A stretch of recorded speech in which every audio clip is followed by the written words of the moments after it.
Maghahain daw ng petition for prohibition sa Korte Suprema si dating Senator Panfilo Lacson laban sa ilang probisyon sa 2015 national budget. Base raw kasi sa mga nakalap nilang ebidensya, tila nabuhay muli ang DAP o ang Disbursement Acceleration Program. Nauna nang idineklara ng Supreme Court na unconstitutional ang ilang bahagi ng DAP. Handa naman daw ang Malacanang na sagutin ang ihahaing petisyon ni Lacson. Nauna na ring pinasinungalingan ng Department of Budget and Management ang mga aligasyon ni Lacson. Samantala patuloy naman ang paghihimay ng Kongreso sa panukalang 2016 national budget. Sa Senado, kwestiyon ang ilang nakitang lump sum funds. May report si Julius Segovia. Malapit-lapit na raw ang paghahain ng petition for prohibition sa Korte Suprema ni dating Senador Panfilo Lacson kaugnay ng ilang probisyon sa 2015 National Budget o General Appropriations Act. Napatunayan daw kasi nilang may pork barrel at DAP o Disbursement Acceleration Program pa rin sa 2015 budget. Nauna nang idineklarang unconstitutional ng Korte Suprema ang ilang bahagi ng DAP at maging ang Priority Development Assistance Fund o PDAF.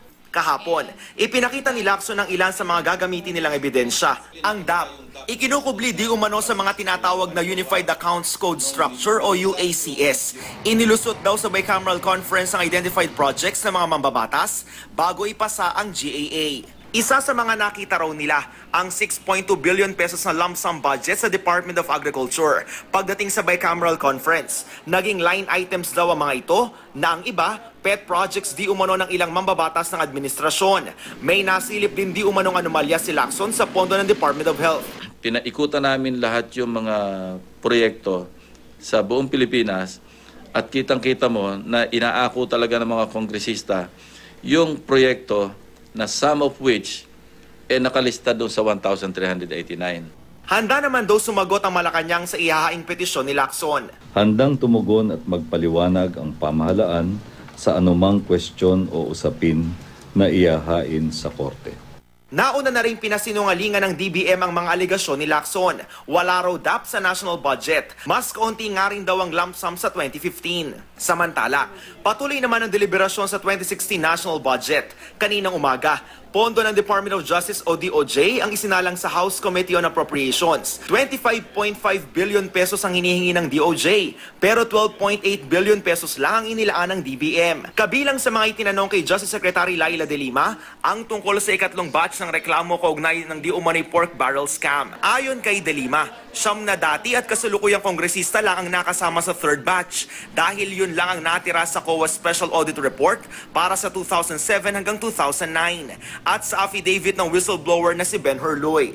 Sa Senado naman, pinangunahan ni Senate Committee on Finance Chair Loren Legarda ang pagdinig sa national budget. Naroon sina Budget Secretary Butch Abad, Finance Secretary Cesar Purisima at iba pang opisyal ng gobyerno. Kabilang sa mga natalakay ang mga sosobra o hindi magagamit na pondo. Ani Abad, ang Pangulo ang may kapangyarihang ideklara ang mga ito bilang savings. Whatever is left due to underspending, is that considered savings? You mentioned about savings being savings allowed to be realigned. So in short, all of those underspent or unspent due to government underspending, what happens to that? If in case the items that have not been released or the allotments not yet obligated by the end of the year are not released or are not obligated, then they lapse. If the executive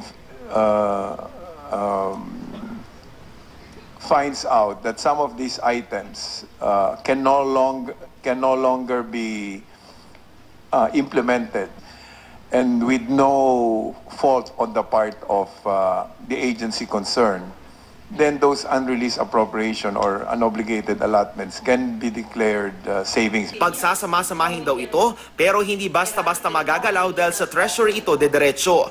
Kinuwestiyon naman ng Senadora ang tatlong lump sum funds sa 2016 budget na tinawag na Special Purpose Funds. Kabilang narito ang pondo para sa National Disaster Risk Reduction and Management, alokasyon sa mga LGU at Contingency Fund. Ayon kay Senate President Franklin Drilon, naunawaan niyang hindi lahat ng nasa Special Purpose Funds ay kailangang isa-isahin kung saan gagastusin. Pero may ilang line items na dapat na raw tukuyin kung saan gagastusin. The main calamity fund, you cannot specify that because you wouldn't know how many calamities will visit us. Insofar as the Yolanda rehabilitation is concerned, you can specify that. Rehabilitation funds should be disaggregated and sasabihin kung saan mapunta. Hindi lang yung sasabihin natin school building, saan mapunta yung school building. Hindi natin pwedeng sabihin housing, saan mapunta yung housing. At kaya nila yon kasi may mga plano na eh. Ayon naman kay Abad, standby funds ito ng Pangulo at nasa National Treasury na. Kukunin na lang doon oras na kailanganin. Tingin naman ni Senator Sergio Osmeña III, hindi na mawawala ang pork barrel. Ang dapat na lang daw tiyakin, magagamit ito sa tamang paraan. All budgets will have pork. Pero sir, it's unavoidable.